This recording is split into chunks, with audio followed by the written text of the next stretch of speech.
Itu kronologisnya bahwa mama saya menelpon saya, Oci ada undangan dari Bukopin. Jadi saya tidak melihat undangan. Yang saya tahu ada telepon dari mama saya. Tanggal sekian saya lupa. Tetapi pas hari H acara itu, Ibu Jacqueline menelpon saya setengah jam kurang. Dia telepon saya, Kak Oci jangan lupa hadir di ini acara ya. Terus saya bilang Ibu Jacqueline, ini acara apa? Tetapi di situ Ibu Jacqueline tidak menjelaskan saya, ini bukan acara Bukopin. Seolah-olah itu Bukopin saja. Jadi setaunya saya itu acara Bukopin. Jadi selesai Ibu Jacqueline menelpon saya mandi, saya ke Aston. Sampai di Aston, saya bertemu di resepsionis, saya bilang, selamat sore, saya mau tanya acara Bang Bukopin di mana? Terus resepsionis bilang, Ibu, hari ini tidak ada acara Bang Bukopin. Yang ada hari ini ada acara dari Oso atau apa, tempatnya itu di lantai dasar. Dia nunjuk ke sebelah kiri saya. Jadi saya pikir, loh berarti ini salah. Saya hampir mau pulang, tapi mereka bilang, Ibu coba aja ke sana. Jadi saya jalan ke sebelah sana. Terus lorongnya itu panjang. Saya sampai situ, saya lihat gini, kok gak ada orang yang saya kenal. Tiba-tiba Ibu Jacqueline ngambil tangan gini ke saya. Terus saya langsung dalam hati, oh benar, ini kan ada Ibu Jacqueline. Dia jalan, saya jalan. Kita bertemu di tengah. Terus saya bilang, Ibu Jacqueline, kok tidak ada orang Bukopin yang saya kenal di sini, satu pun. Terus saya bilang, Ibu Jacqueline, tadi di resepsionis bilang ini bukan acara Bang Bukopin. Terus dia rangkul saya, dipeluk saya. Kak, mari isi dulu buku tamu.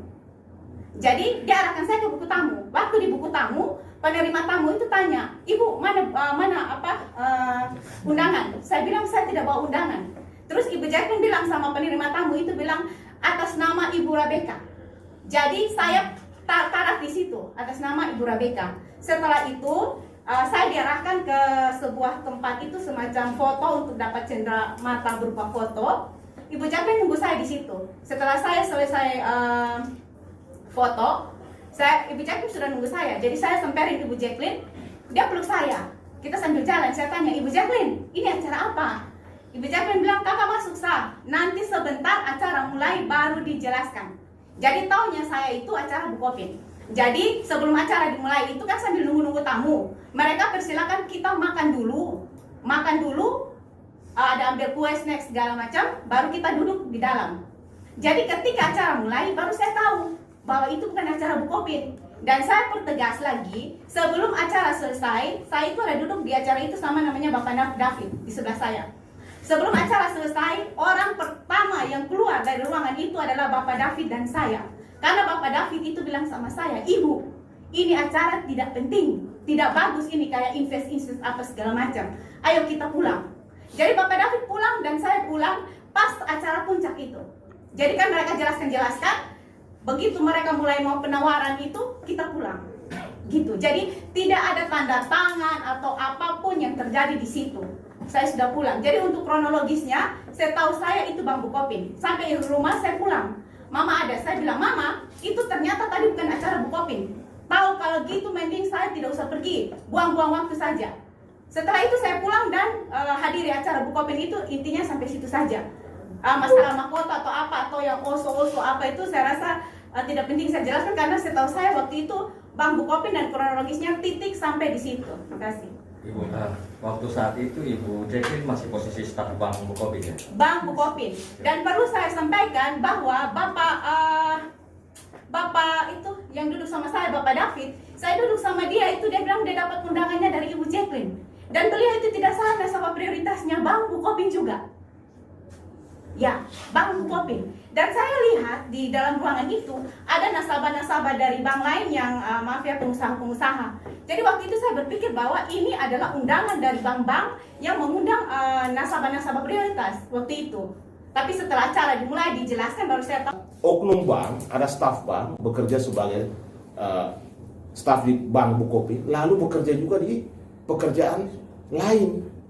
Lalu ada niat terselubung, ya. Dia pernah bilang, saya pernah lihat konfirmasi daripada Jacqueline bahwa sudah ada berkomunikasi berkali-kali. Tolong buka komunikasinya kapan? Yang katanya dia pernah menjelaskan kepada Ibu Rabeka bahwa ada menawarkan investasi tersebut. Kalau ada rekaman atau ada konfirmasi kapan? Tidak pernah. Bahasa itu tidak pernah ada. Sampai klien saya tahu itu ketika Acil itu datang menjelaskan. Bukan Jacqueline. Jacqueline tidak pernah kasih tahu apapun. Makanya jangan sampai menyampaikan sesuatu yang tidak benar. Jadi karena apa? Kenapa dia harus dikeluarkan dari bank? Pasti kan ada persoalan. Iya kan? Kalau tidak ada masalah tidak mungkin dia dikeluarkan dari bank. Pertanyaannya apa dengan dia keluar dari bank lalu selesai urusan? Lalu bank boleh cuci tangan dengan uang dana orang yang ditransferkan ke perusahaan lain tanpa seizin, ya, tanpa kemauan daripada klien saya. Harus digarisbawahi juga bahwa tidak pernah klien saya Ibu Rabeka mengisi formulir. Ya, ini harus tidak pernah mengisi formulir tentang perusahaan atau PT yang namanya PT Mahkota. Tidak pernah, tulis tangannya tidak pernah ada. Yang kedua, ketika uang itu misalnya mau ditransfer, harusnya menggunakan KTP asli daripada Ibu Rabeka. Faktanya KTP itu tidak pernah, KTP asli tidak pernah dikasih. Dan yang berikut lagi, tidak ada surat kuasa dari Ibu Rabeka kepada siapapun untuk supaya uang itu dialihkan ke tempat lain atau ke perusahaan lain. Ini sangat penting. Bagaimana uang 3 miliar keluar dari Bank Bukopin tanpa terkonfirmasi dengan benar, tanpa KTP asli, tanpa dia mengisi formulir yang dibawa. Itu bukan klien saya mengisi loh formulir. Bahkan formulir dia sendiri tidak tahu.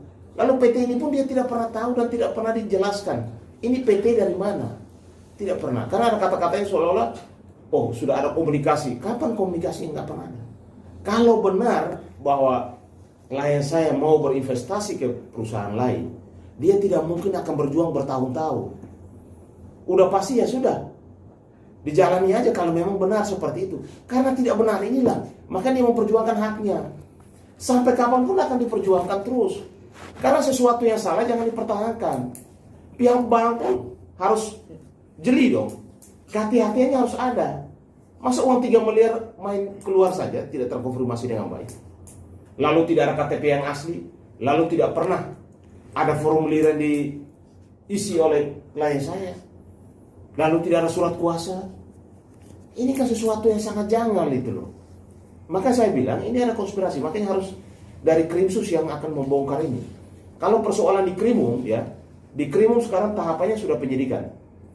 Dan kami juga sebenarnya sudah menyurati Kapolda.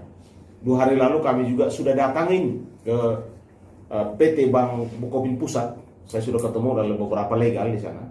Dan sudah jelaskan kepada mereka situasi yang ada di PT Bank di Bank Bukopin Kupang.